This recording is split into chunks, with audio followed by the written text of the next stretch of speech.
Despite the challenging times we live in, I look around this room and I see people that are hardworking. Many of you, I don't even think you should be working that hard. We should be inspired by the events in France. They rioted when the retirement age went up 2 years to 64. They rioted because they didn't want to work till 64. Meanwhile, in America, we have an 80-year-old man begging us for 4 more years of work. Begging.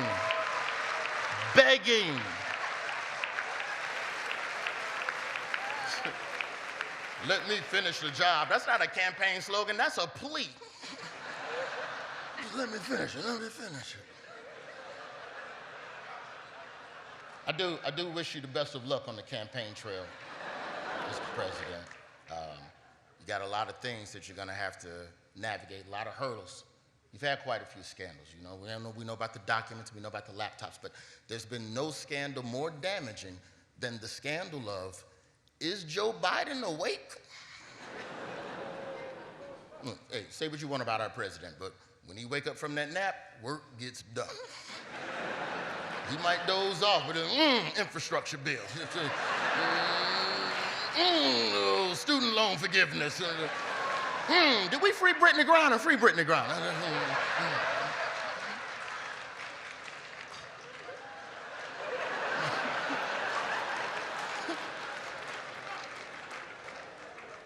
But I think the most insulting scandal to fall to the feet of the Biden administration was placed at the feet of our Madam Vice President. The scandal of, what does Kamala do? Which is a disrespectful question. That's a disrespectful question because nobody ever asked that question of the Vice President until a woman got the job. Nobody asked. I don't know what Mike Pence did. The only thing I know about Mike Pence is that he's really good at playing hide and seek at the Capitol. You gotta be crafty to catch Mike Pence in that Capitol, baby. He'd know all the nooks and crannies.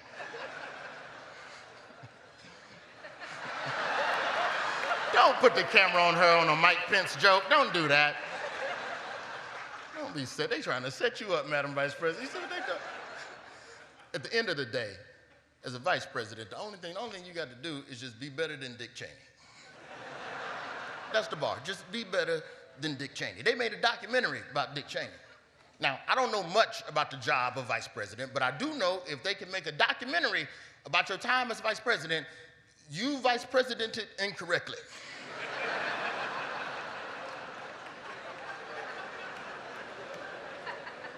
And if a VP's job is really just waiting to step in to save the country in case of emergency, then the job of vice president is a perfect job for a black woman. Shouldn't be, but it is.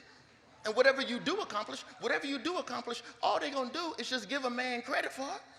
Anything you do, the immigration stuff you done knocked out, you done got all this banking and you got the internet down there, you done taken care of all this postpartum stuff, they just gonna give a man credit for what you done. By the way, Mr. President, great job at being the first woman vice president of color. I don't even know how you did that part.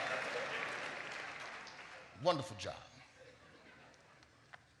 Happy to be here. But tonight is all about you all. The journalists, the defenders of free speech, the people who show truth to the world through different mediums, through television, through print, through radio, through whatever China let us see on TikTok.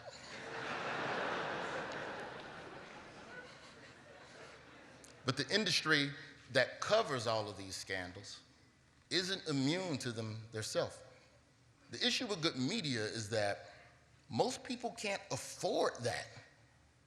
All the essential, fair, and nuanced reporting, it's all stuck behind a paywall. People can't afford rent, people can't afford food, not healthy food. They can't afford an education, they damn sure can't afford to pay for the truth.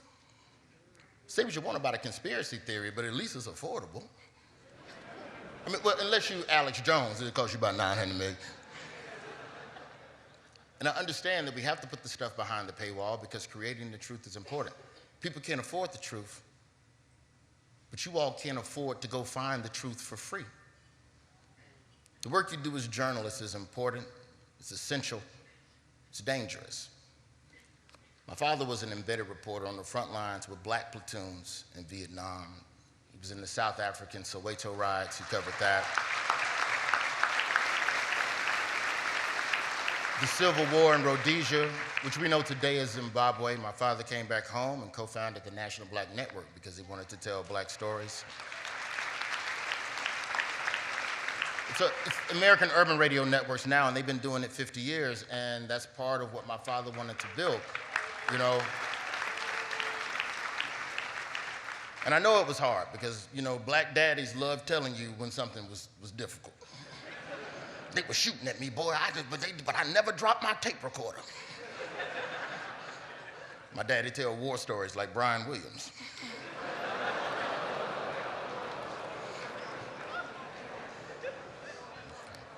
All right, Lester Holt didn't laugh at that one. Okay, so I don't know. Good journalism costs, that's the truth of the matter. Good journalism costs the people, but it also costs the journalists. It could even cost you your freedom. We talked about Evan of the Wall Street Journal sitting in a Russian prison as we speak on espionage charges. Which espionage charges, by the way, that's the foreign equivalent of saying someone fits the description. Evan and hundreds of journalists, they're imprisoned all over the world simply for doing their job. And we got to defend brave journalists. Most national stories in this country at some point were first a local story. And those stories are championed by reporters at outlets that many of them have now folded. And if we can't figure out a way to pay local reporters, then as a country, we're only left with that many more blind spots to where the bull is happening.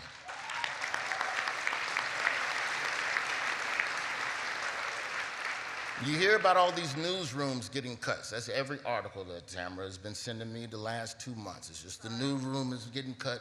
We're cutting people, we're cutting budgets, but you never hear about the multi-million-dollar executives reducing their salaries within these organizations.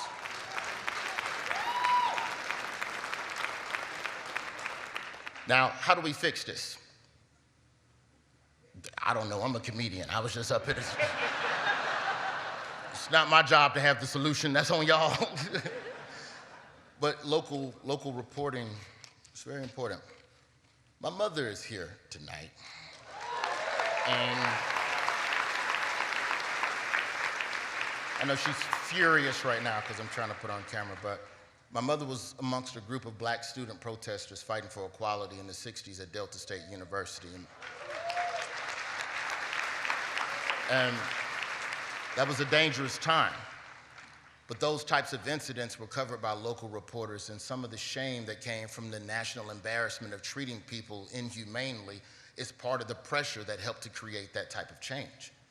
What would have become of my mother and those other protesters if a local journalist wasn't there telling the story?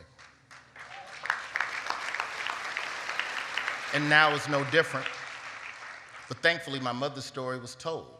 She got to complete her degree at Delta State and continued on to Florida A&M and got another degree. And then, for the last 45 years, has worked at a historically black college as an educator and administrator. And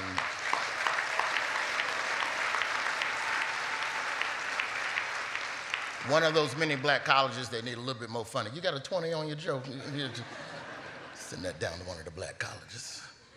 To my mom, I say thank you for everything you've done for me and for helping countless students in Birmingham have the opportunity to see a college degree and to see an opportunity to grow, you know.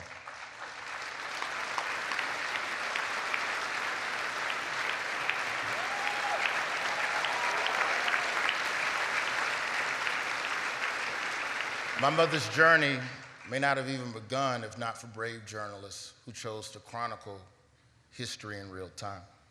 And I don't know how to ever repay my mom for what she's done for me and what she's done for so many people in Alabama. But just know, Mama, if a white billionaire call you and offer to buy your house, please sell it. Because I might want to become an NFT. Thank you so much to the Correspondents Association. Thank you so much to Tamara Keith. Thank you all so much. Good night.